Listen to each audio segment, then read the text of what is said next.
Yo, what is going on, Senpai Squad? Welcome back to a brand new video. Today we've got the review for episode 91 of the Boruto anime. And oh my god, what a fantastic way to end out the arc. Well, technically end out. I think we have one more episode in the arc, you know, that usual episode that every arc gets, where it just kind of calms things down, but this was the true proper climax from what I can say. So we're going to start off as always reading what you guys made of the episode, and then we'll have a little chat about that, and then once that's all done I'll go into detail about some of the things you may have missed and what excited me throughout.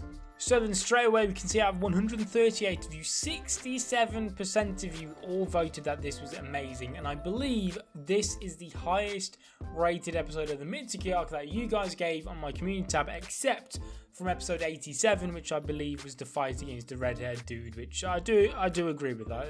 I don't think this was the best episode in the arc. I don't even think it was the second best, but it was definitely up there. But let's get into some of your comments. So then, this is from Chimmy. I liked the episode a lot. Also, Mitsuki seeing the others cared for him was such a nice scene. Like Kanaharu hugging him. Yes, I thought that was fantastic touch. Fantastic way to end out the arc, out the episode, because we know Kanaharu's had conflicted feelings when it comes to Mitsuki, because obviously he's the son of Orochimaru who killed his grandfather. So it's nice to see the best episode of the arc. As I said, I don't 100% agree with that, but I can see where you're coming from. Amazing conclusion, great fight, but obviously Inoki scene was more clear.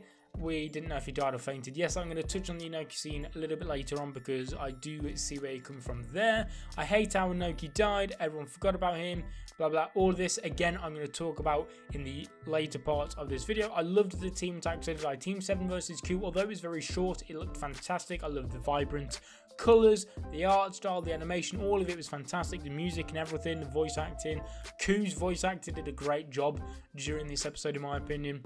It was good, but I had better ideas in my head. I wanted Kanaharu to fight Lord Q for Mitsuki's sake. It would have made sense. Back then, even Kakashi did a lot more fighting. This, again, superstar, I completely agree. I am slightly let down that Kanaharu did nothing, because I was defending him the last few episodes, how, you know, he was on a secret mission, he did what he had to do. I was expecting him to maybe pop up here, but I suppose, you know, it can be. I'll let it slide this once. Hopefully he does get some love later on down the line. It would have been good to see him fight Q, I 100% agree. And disappointed there's no action for Kanaharu and Kuritsuchi. So yes, again, like I just said, I can see where you're coming from. I can understand it, but at the same time, I'm not going to let it bring the episode down too much. But getting into what I thought of the episode now. So we're going to start off. There's two main points I want to talk about in this review. But before I jump into them, I'll cover the slightly smaller parts of the episode. Starting off with the reunion. Team 7 is back in action, minus Kanaharu, of course, but is he even a member of Team 7 anymore at this point? I'm joking, because some people will get triggered by that, but it was great to see them all together. Mitsuki still being extremely vague about what his original will was, what his will is, and all that. I really hope next episode we get a detailed explanation on what all of this was about, because coming down to Mitsuki's true reasoning could literally make or break this arc. If it's something stupid and weak, then it's going to annoy me a lot and a lot of people.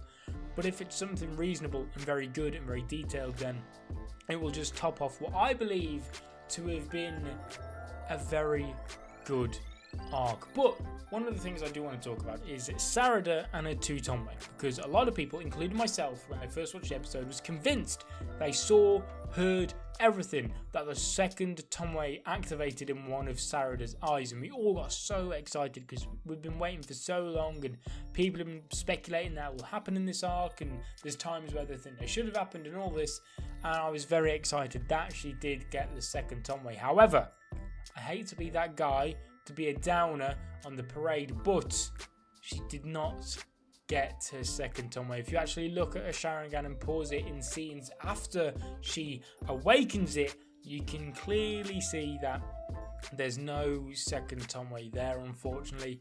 So we're going to have to wait and see on what actually happens, because maybe she did unlock it and it's an animation error, but I think it's more likely that her actually unlocking it, having two Tomei, I feel as though that's more than likely the animation error, and it wasn't a second Tomei, it was just, you know, the art style and we've mistaken it as something else. So very unfortunate she didn't get it there, but at the same time I'm almost kind of glad because it did feel like a bit of a dead scenario to get it in. I thought the one against Boruto when they were controlled by Kirara, I thought that was a much better place for her to unlock it. But going into another thing, Sage Mode. We saw Sage Mode this episode. Now, you guys will know that I've been super excited at the possibility of Sage Mode. I've been speculating that we would get Sage Mode at the end of this arc. And I was right. But, and I hate to say it, I was slightly let down by it. It wasn't a full Sage Mode for whatever reason. Mitsuki wasn't going all out for some reason.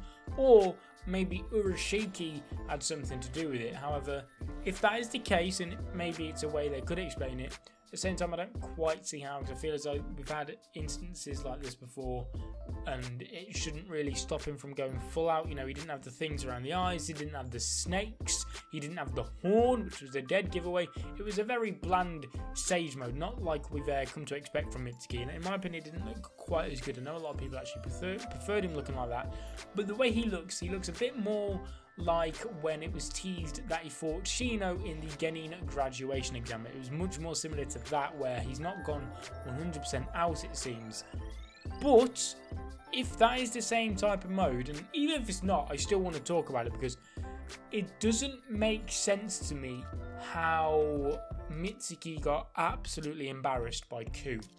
It's an odd one. I was very disappointed because he got absolutely washed. We saw Sage Mode for like a minute and a half, maybe that. The scene where he activated the Sage Mode and quickly took Ku outside, that gave him chills. That was absolutely fantastic. But after that, he didn't really do much. His arms got chopped off by a sword and then he lost his Sage Mode and then he was out of action. It's kind of a letdown, but I was just expecting a little bit more. I think that's where I'm trying to go with this one, so we'll have to see. But it did set up Inoki versus Ku, which was an absolutely fantastic, emotion-filled scene. The music in that, the art in that, the animation, the voice acting, everything made that scene, I'd say, almost, in fact, I'd say it was a perfect scene in my opinion. And if he does in fact end up being dead, then I'll be very, very disappointed, because when he said witness Inoki the Fence Sitter's final particle star, and then the music was everything, it was absolutely beautiful, emotion filled, and I'm sure a lot of people probably was filled with genuine emotion, and probably there'll be that one who cried at it, I know there will. But if it does turn out that he is dead from that, then I'll be extremely let down, because it would have ruined what would have been a great death, because it's implied that he died, it's shown him unconscious, dead. One of them, Kuratsuchi, was crying, but then you got everyone else just not really caring. Naruto shows up out of nowhere and he doesn't even batter an eyelid, he doesn't even bring up Inoki, so it really does make you question whether he's dead or not.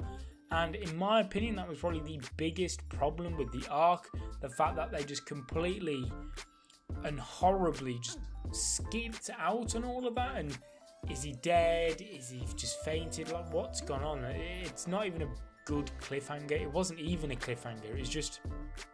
It was implied, but then never stated upon. It doesn't really make any sense. And as I was saying, if he is dead, why does Naruto not care? It doesn't really make any sense. But coming on to Naruto, it took Boruto and the rest of Team 7 and Shikadai and whatnot absolutely ages to get to the village. Naruto and everyone and all the other kids like Samir, they got there in like half a day, if that, just like an hour or so. They got there so quickly. Naruto by himself, I could understand. Maybe even like Shikadai, the higher ups, Sai, I could understand how they'd get there so quick because they're like legends. But people like Samir, Iwabe, Denki, Lee, no. How did it take Boruto literally days and days to get there? And then they've got there in just a few hours. It doesn't make sense. And also, where's the train? I'm sure there's meant to be a train going around somewhere. So, questionable methods of transportation throughout this arc. Slight plot twists maybe, we'll see. But I do understand why they took so long. There's no logical explanation to it, but clearly the reason they took so long was to drag out the arc, which we all know is the case. You know, all the Ryuchi Cave stuff and all of that, it was an eyesore. It was a pain to sit through a lot of the times, and unfortunately those are going to be the episodes that people remember this arc about. I 100% know it. You know, we've had absolutely fantastic moments, some of the best episodes of the entire series, mind you, and I'd argue the best, maybe minus the Momoshiki arc, but the best set of collective episodes in an entire arc. But this arc is going to purely be remembered for the Ryuchi Cave stuff with the snakes and the Senzu plains, all of that. Won't be remembered for the greatness it delivered. Instead, it'll be remembered for the downfall that it had in places, which is very, very unfortunate. But it's something that the Boruto community and others just love to strive on, just bringing the anime down. But next episode, we're going to get the big reveal about Garuga's future. Is he going to stay on as Boruto's summoning like we all expect him to do? Or is there going to be a shocking twist and will Garuga just kind of poof, never to be seen again? I made a small theory when Garuga was first revealed that maybe this is foreshadowing later events in the arc, because if Boruto got such a huge summoning jutsu such as Garuga in the anime, you'd expect something like that to crop up maybe at some point in the manga. My theory was that maybe this will foreshadow Garuga appearing later on down in the manga maybe, and they'll have a revisit to Garuga in the future, and then he'll become Boruto's proper summoning. But until now, he's just been like a temporary summoning, something like that. But I think the most likely scenario is that Garuga will become a permanent summoning for Boruto next week, or maybe, like I said, he'll just poof and be forgotten about until next time. But talking until next time, guys, thank you so much for watching. Leave a like on the video if you enjoyed, subscribe if you're not already to become a member of the Senpai Squad. As always, leave all of your thoughts and opinions in the comment section down below, and I'll see you guys in another video. But until then, peace.